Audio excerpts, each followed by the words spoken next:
شروع کرتا ہوں اللہ کے نام سے جو بڑا مہربان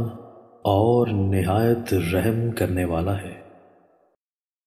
حضرت ابو ہریرہ رضی اللہ تعالیٰ عنہ بیان کرتے ہیں، رسول اللہ صلی اللہ علیہ وآلہ وسلم نے فرمایا،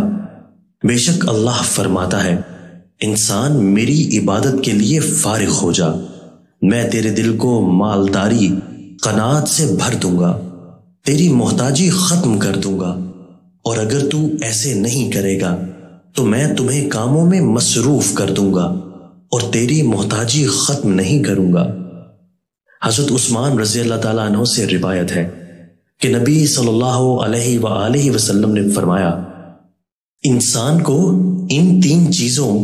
رہائش کے لیے گھر، ستر ڈھانپنے کے لیے کپڑے اور روٹی پانی کے سوا کسی چیز کا حق نہیں۔ دوستو، اللہ تعالی ہمیں ان احادیث مبارکہ پر عمل کرنے اور اپنی زندگیوں کو سنوارنے کی توفیق عطا فرمائے۔